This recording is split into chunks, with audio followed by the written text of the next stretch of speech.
Joining us now is Alex Newman.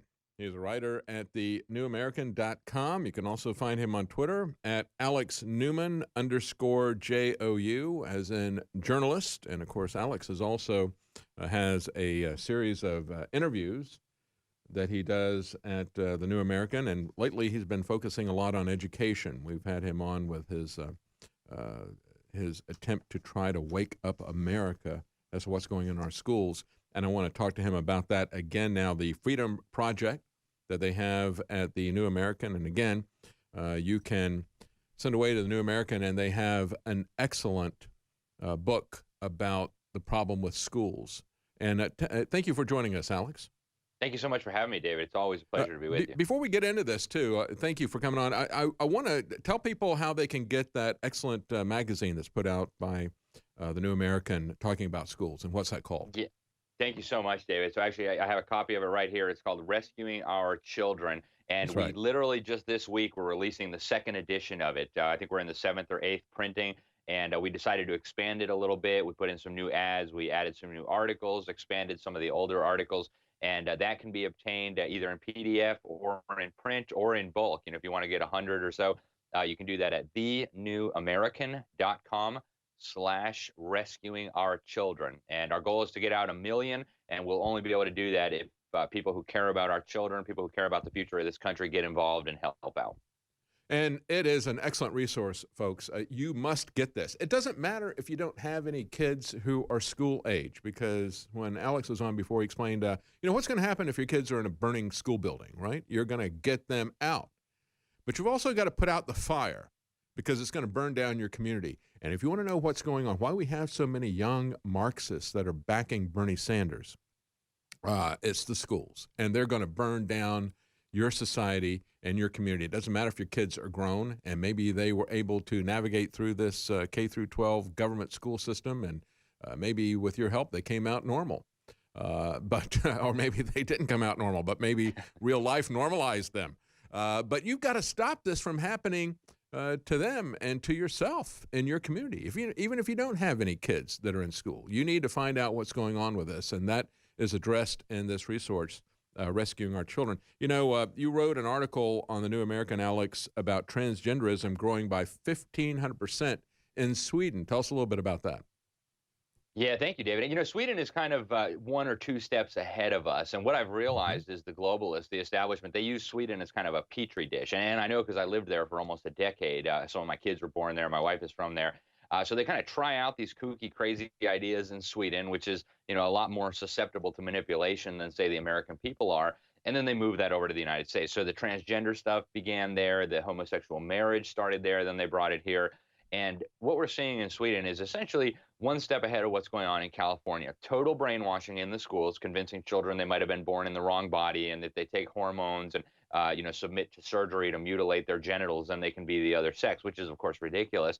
And it's working. It's working really well. The government just released some data last month in February showing there had been a 1,500% increase in transgenderism among children just in the last decade, David. So 10 That's years 15 of times. 15 times the number of transgender kids that they had before. Yeah. That's right. And the government, they say, oh, we don't know what's going on here. We just have to make sure we do more brainwashing so that the transgenders don't feel left out. And, of course, the brainwashing is what caused it. And we're seeing the same thing in California also, David. The UCLA released a study last year. They found that 27% of California's children now are self-described gender nonconforming. So, they don't accept that they're boys or girls. And it's a direct result of the brainwashing, the indoctrination in the schools with air support from Hollywood and the media. Yeah, and you've got an article as well talking about a sex education bill in Kentucky. I mean, we're not talking about Sweden. We're not talking about California. We're talking about Kentucky, conservative Kentucky.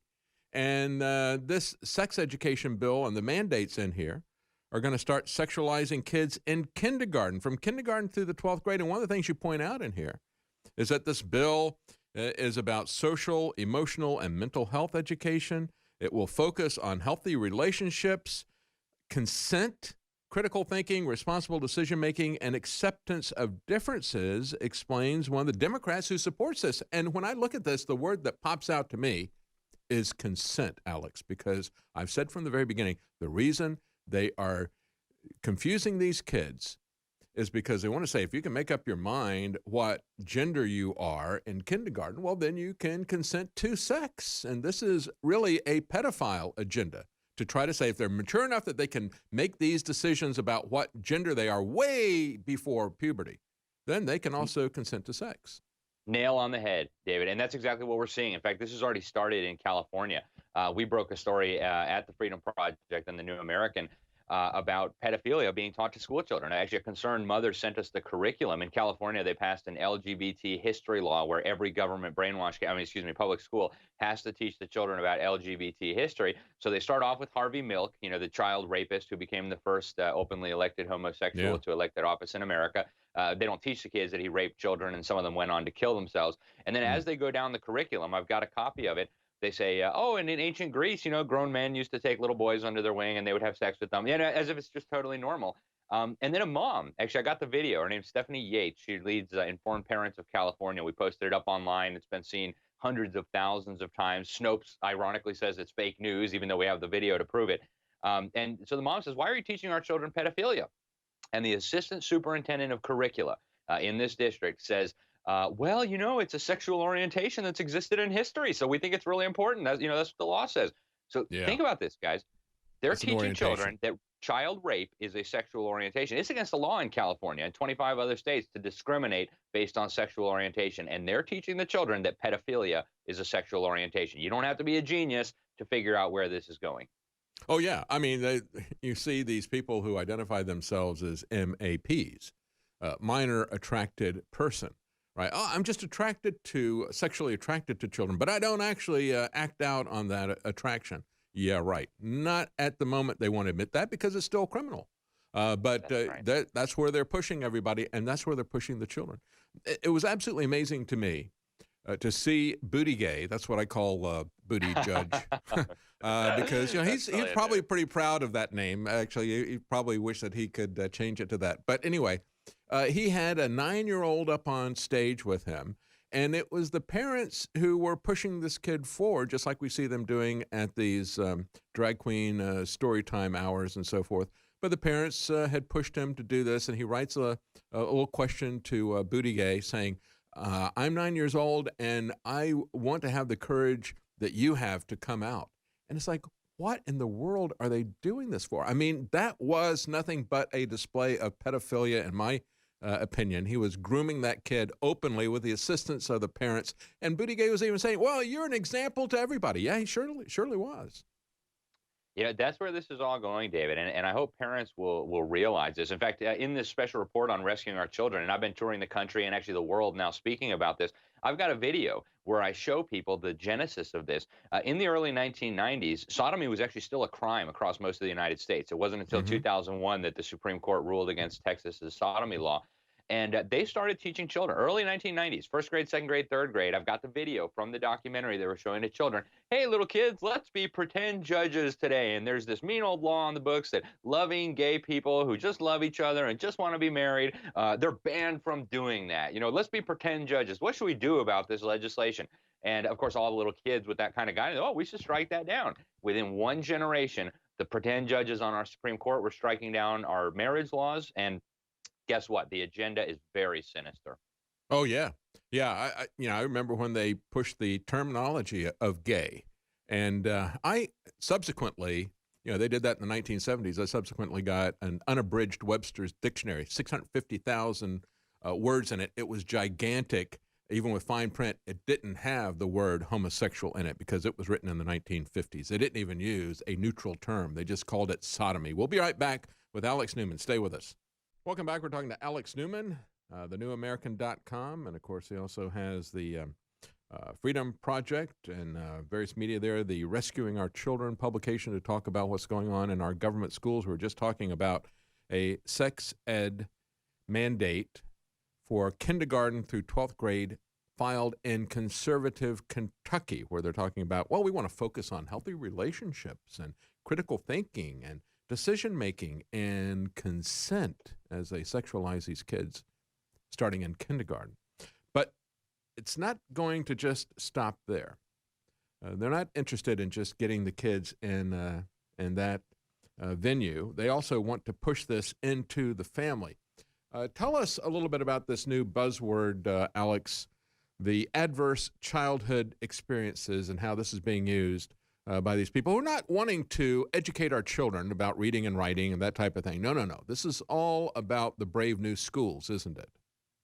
It sure is, David. And so now what's going on? They've created this new term, adverse childhood experiences. And they say, oh, children suffer all sorts of adverse childhood experiences. And it's our job as the all-knowing, all-loving, all-powerful government to find out what those experiences might be and help you deal with them. And so they are giving children all over the country now these highly intrusive questionnaires designed to pry into your home. So they might ask how your parents talk to each other, how your parents talk to you. Do your parents ever spank you? Does anyone drink in your house? Have you had lots of homosexual sex? Do you like to take ecstasy? Things like this. And so even if the child hasn't experienced any of these things, it normalizes the idea for them. Well, maybe everybody else is having homosexual sex. Maybe everybody else is taking drugs. And it serves as kind of a vacuum cleaner to just vacuum data up about these children, about their family, about the home. Very, very dangerous. And, of course, there's not a job for the government to know these things. And yet now this is becoming ubiquitous. They're giving psychiatric evaluations to children. They're having teachers and school counselors give everybody psychiatric evaluations based on the DSM-5, which is, in my opinion, just a bunch of quackery.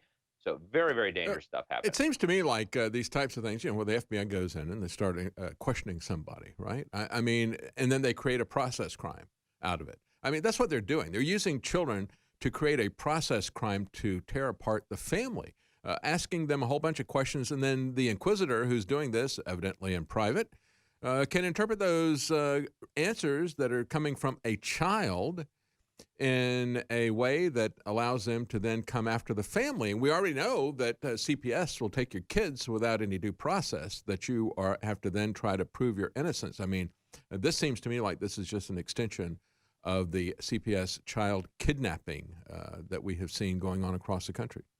It absolutely is, David. And so, the government now has its idea of how children should behave, how they should believe, what a family ought to look like. And so if this child indicates, we have a patriarchal family, maybe the father's still the head of the household, old-fashioned 1950s, 60s, so, we can't have that. Got to have an intervention here, right? And a lot of this, it melds into what they're calling now social and emotional learning. So they're openly telling us they're not focused on academics anymore. They're not teaching your children facts, how to read, how to do math. They're teaching them what values and what attitudes and beliefs they ought to have on things like homosexual marriage and abortion and borders and gun rights, right? And of course, they're all against individual liberty. And it all it's melds social together. Engineering, and we've seen the results of this. I mean, look at this generation, the millennials that we have out there. Look at how they have been turned by the government into these Marxist monsters because of the social agendas that they feed down their, feed them as they're in school. They, like you said, they're not interested in giving them the tools of learning. They don't want them to be able to read and think for themselves. Critical thinking is actually the last thing that they want them to do. They want groupthink. They want them to listen to authority figures. And as you point out in this article, in Indiana, I mean, we're talking about Kentucky and Indiana. These are Republican states. They're supposed to be conservative. In Indiana, lawmakers are pushing legislation that would conscript all government school teachers into serving as inquisitors.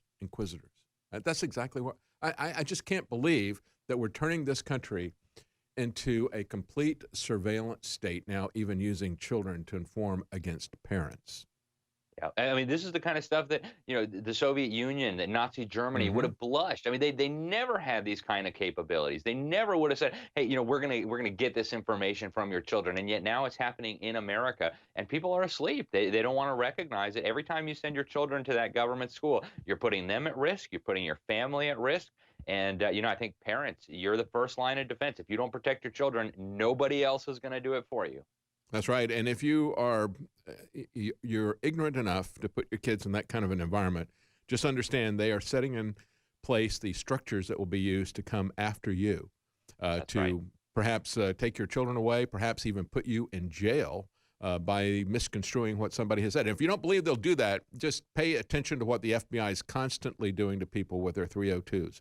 But let's change gears now, and let's talk about a Trump nominee that you wrote an article back at the beginning of February, and it's still going on, and there's looks like it's actually not been stopped. Judy Shelton was nominated by President Trump to the Federal Reserve, got a lot of pushback from GOP senators. They didn't like somebody who is talking about gold being put into the Federal Reserve. Now, I'd like to see the Federal Reserve go completely, but presidents get assassinated for that type of thing.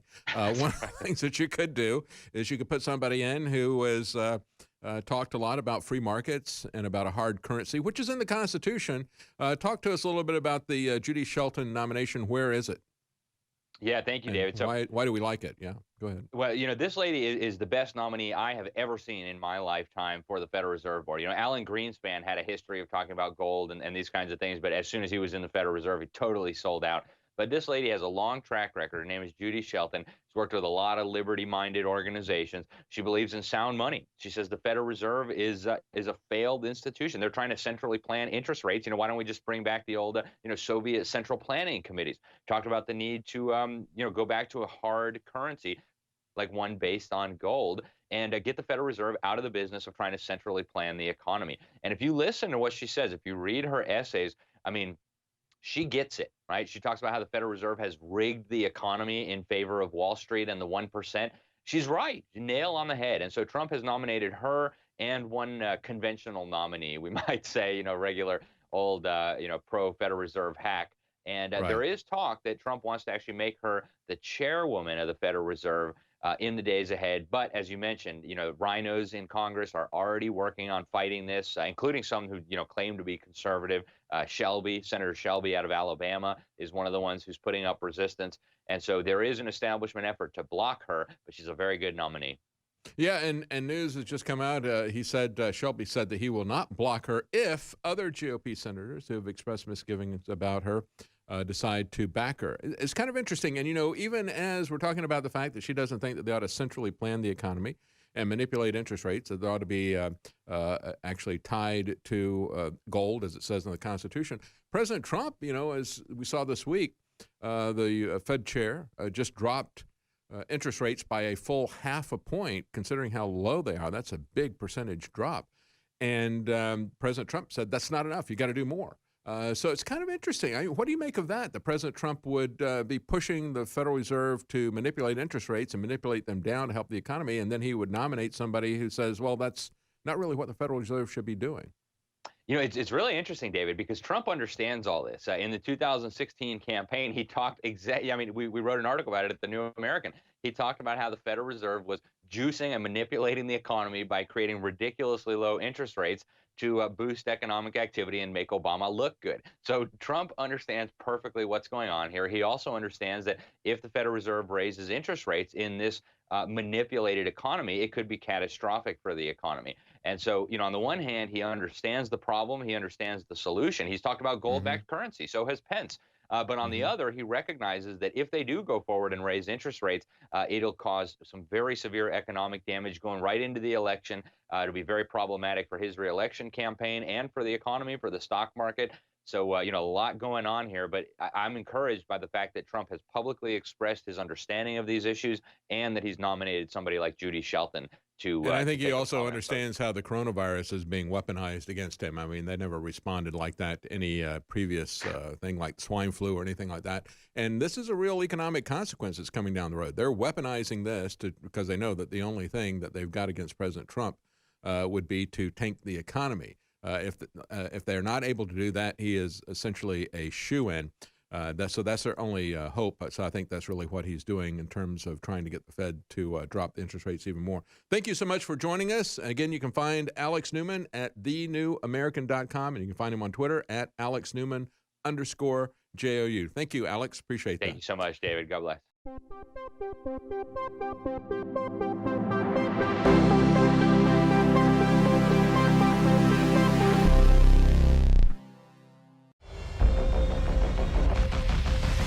This weekend, I saw the headline, N95 virus masks shell out across the United States. And I'd been told that by folks when I was buying some extra ones just last week that they were running low. I also noticed that storable food prices were spiking, but we kept ours at the lowest you're going to find anywhere at InfoWarsStore.com. But then Tim Frugier, the manager of the warehouse, came walking in a few breaks ago, and he said, listen, he said, I just got some really disturbing news from My Patriot Supply that we private label the InfoWars high-quality storable food from. It's the very same stuff, right off the same line. It's just that we can contractually get around their normal lowest price by private labeling and have an even lower price out there in the marketplace, and that's always been my business tactic. I noticed that the N95 virus masks have sold out across the United States. I noticed that storable food prices were spiking. I noticed there were reports that food prices in general were going to be going up because of the crisis in China and surrounding areas and with how deadly this coronavirus is. And then all of a sudden, Tim comes walking in and he says, we just talked to Matt Redhawk, who's a longtime friend and the owner of My Patriot Supply and a patriot. And I said, let me guess, they're running out of storable food. They're having to pay a lot more to buy food currently. And everybody else has already run out. It's just another sign of how serious everything is, because they were telling us, well, because we have an agreement with them, hey, you can't have that sales price at that level anymore because we're having to go out and buy food at much higher prices. And so that's where in the supply chain, you get the news that this is really serious. And so during the break, I went and found out more about how institutional buyers, big corporations, and state-connected groups are buying from our supplier and from other suppliers. And that's why the other ones have run out and aren't even able to ship for folks. But we are within 7 to 10 days. But this is getting delayed with each passing minute, so secure your spot now. Other suppliers aren't able to ship at all due to the huge demand. And really, that's the takeaway. So I would just tell listeners, you can always eat your insurance. Hope you never need it. This stuff's really good. You can buy stuff that costs 5 times more that's gourmet that tastes better.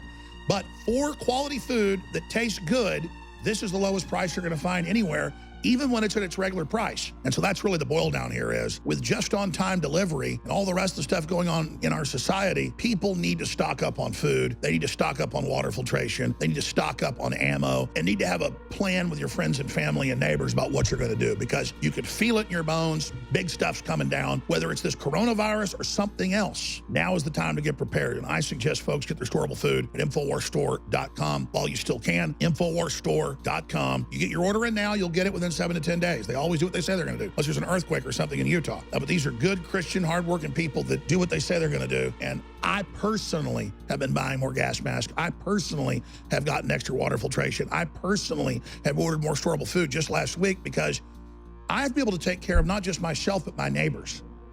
Because believe me, hungry, starving neighbors are not a good thing to have. And so it's simple. You better hide your food, or you better have extra. Because just because you live out in the country doesn't mean you're going to be safe either if society breaks down. I'm going to say this again. Half the public was self-sufficient during the Great Depression. 90% of folks live in the country. A little bit more than half of them were completely self-sufficient. Today, about 87% live in the city, and a very small percentage of those in the country are self-sufficient. If we have another Great Depression in this country, and if supply chains break down, it is a recipe for megadeath. So I suggest you get the Alexa Pure water filtration system at InfoWarsStore.com. It's still discounted, don't know how long. They've got a good supply of those for now. And you get your storable foods now while you can, and support the InfoWar and your own family, InfoWarsStore.com.